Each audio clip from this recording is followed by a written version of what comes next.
Just checking. Hi, so I'm here with Richard Hamilton on the top of the Tangier Hotel in the Casbah of Tangier. Richard's a writer, journalist and correspondent for the BBC, so I'm really lucky to be able to grab this chance to have a quick chat with him following his book launch last night of his latest book, Tangier, From Romans to Rolling Stones, which was at the American legation, that's it, in Tangier. So hi Richard, how are you doing? I'm good, thank you. Yeah, it was a good evening last night. It was Feeling really a little good. bit worse for wear. Tell me a little bit about your time in Morocco. So you lived here for a while, didn't you? Yeah, so I was a BBC correspondent for Morocco in 2006 and 2007, which seems not that long ago, but it's 12 years now, so I can't believe how quickly the time's passed. And I covered all the political things going on in Morocco, as well as the Maghreb generally, so Algeria, Tunisia, Mauritania. I went to Western Sahara as well. But I also had a lot of time to do features on more, less hard news aspects like music and storytelling and history and festivals, and so I really got to know Morocco during that time. So you're quite well travelled within the country then, really? Yeah, I was quite lucky. I managed to, I don't speak Moroccan Arabic, so I worked with a sort of translator, and she fixed up a lot of interviews and stuff, and I would travel around by train, and we went to as many different parts of Morocco as possible, from the far south to the up in the north, and every aspect of Morocco is different. So it's such, as you know, it's such a rich country, and it gives so much. It's so varied, and I'm always finding out something different every time I come, so I never get bored of it. So for you, what is it that really grabs you about Morocco? You seem to like it more than some of the other places perhaps you had a chance to stay in. It's difficult to put your finger on it. It's a sort of elusive place. It's very it's difficult to define. I mean, you could say it's exotic. I mean, that sounds a bit of a cliche, but it's true that within a couple of hours of an EasyJet flight or whatever, you're in a completely different world. And I think when I first went to Marrakesh, that was the sense that I'd travelled back in time. It was like 2,000 years ago, walking around the ancient Medina. I was with my wife, and we were looking for a hotel, and it felt like we were Mary and Joseph looking for the manger. It was there was just with the donkeys and the little stalls lit up by oil lamps, and the fruit sellers and holes in the walls, and the sound of the mosque and the carts going past, and no real modernity at all. So I was attracted to that. It's really difficult to say because it's just such a varied place. It's I can't label it as one thing. And what sort of stands out for you, sort of, when you think about your memories and your time in Morocco? What were the things or the people or the places that stood out for you?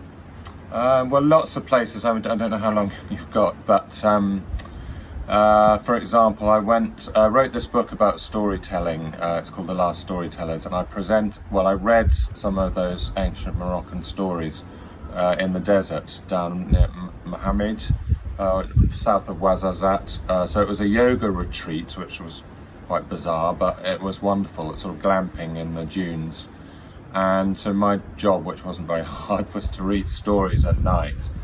But I hadn't been to the desert before of Morocco. So just when we got there and looked up at the sky, it was like the stars were from horizon to horizon. It was just the most beautiful. It's almost like a spiritual experience to see these sort of thousands of stars in the sky, and it's like the ancient description of that they believed that the stars weren't stars, but it was a sort of giant, like a colander with holes in it, and the stars were little holes in this big dome above the earth. It felt like that. So that's one of the standout memories. But as I say, I remember when I first went to Marrakesh, I was blown away by it. Tangier, it was a more gradual sort of love affair. It sort of unfolded itself slowly. And a friend of mine that helped me work on my latest book described Tangier as like a beautiful woman, but who doesn't give herself easily. It's a sort of slow seduction. So I love Tangier, and it's somewhere I keep coming back to. I also love the Rif Mountains, and it's surprisingly green. People think of Morocco as a sort of arid place, but the north of Morocco is surprisingly sort of luminous and lush. Great. So you were talking about Tangier as a place, and obviously that's why we're here. It's actually my first time really having any decent time in the city, and I can totally get what you mean. And there's certainly an awful lot to discover and see and come back for here. If you had one word to describe Tangier, what would it be? What would come to mind? Oh gosh, that's a hard one. Maybe elusive. It's as I say, Morocco's difficult to label, and Tangier even more. And one of the people I interviewed for my book was called John Hopkins, and he wrote this wonderful memoir of the 1960s in Tangier. It's called the Tangier Diaries. And when I first rang him up and said I'd like to interview you, he said, "What are you going to write about?" And I said, "Tangier and the history of Tangier." And he said, "If you ever manage to get a handle on Tangier, you'll be the first person in history that's ever done that." So I think it's such a difficult place to describe, so it's also quite hard to get into, and I hope that my book gets under the skin of it a bit, that sort of reveals some of the stories behind the walls. Because when you first arrive, maybe it doesn't have an obvious single monument. It's not. If you went to Egypt and saw the pyramids, or you go to Paris and see the Eiffel Tower, these are obvious things. But Tangier doesn't have that. It just has millions of different things and lots of layers. And I hope the book sort of takes people on a journey down through those layers. And who were some of the characters that you interviewed in the book then? That sounds interesting, Yeah. the stories you managed to dig up. Yeah, so there's a great Tangier character called Jonathan Dawson, and he lives in the, quite near the centre of town in a flat sort of, his flat's on the top of the building, and he lives with a chicken, which is very Tangier. And, and I said, "Why do you live with a chicken?" And he said, "I just like fowl." And I thought that doesn't really explain it, but so he was very helpful, and he's very charming. And I met Charles Sevigny, who was 97 at the time, and he lived in the house that was where Samuel Pepys lived in 1684. So there's incredible history here. And Charles Sevigny remembered the sort of heyday of Morocco in the 50s, when these designers would party late at night, and it was a very free world compared to America and Britain at the time, where homosexuality was banned, and obviously people in those countries didn't take drugs. But in Tangier in the 50s, you could do what you liked, and people partied, and it must have been just an amazing time. So it was good to pick his brains and his memories. And it was home of some of the Beat generation, famously, wasn't it? Yeah, so I think you stayed in the Muneria Hotel, which is where William Burroughs wrote Naked Lunch. And so that attracted me, because when I was younger, I loved things like On the Road by Jack Kerouac. So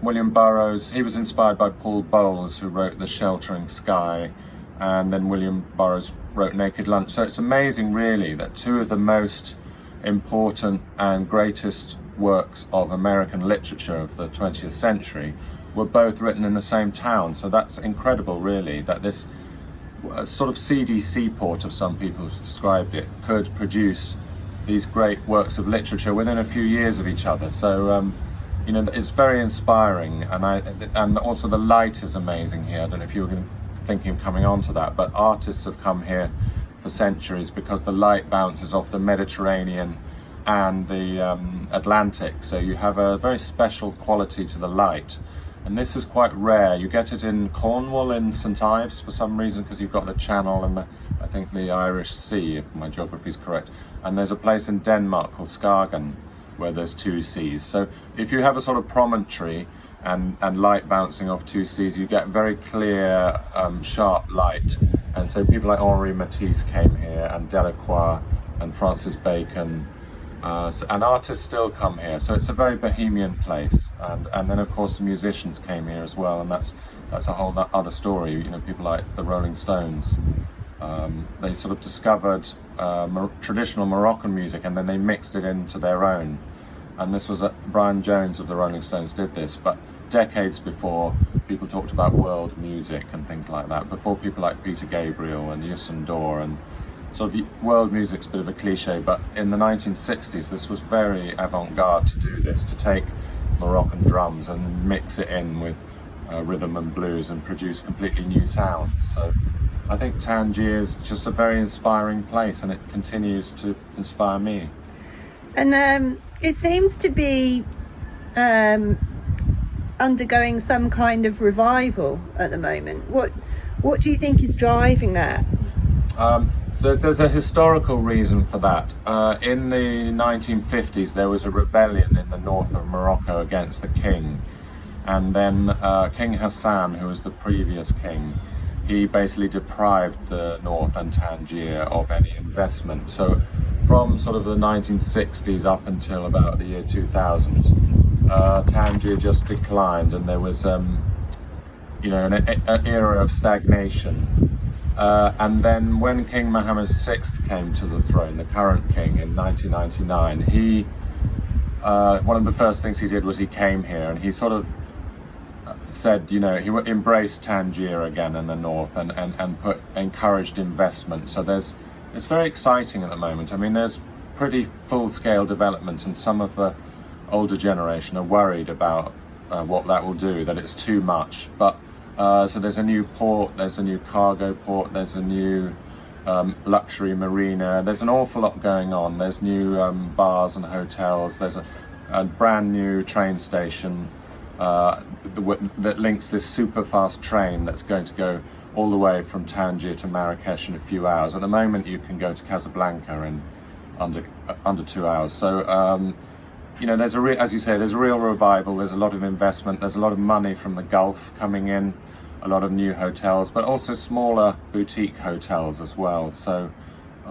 catering for all different types of people. But it does feel an exciting time to be here, and that it's having a renaissance. And I hope artistically and culturally that there's a renaissance as well. I think there's something also about, it's still got that sort of slightly gritty authenticity to it, hasn't it, as well? It doesn't feel too sort of overdone. Yeah. So for people who like that and want to kind of dig around in culture and, absorb things on their holiday, then it's a really great place to visit. Okay, well, thank you, Richard. I think it's about time for our first cup of coffee, yes, isn't it? Definitely. Right, thank you very much. Thank you very much, Great. and good luck with the book. Thank you. Great.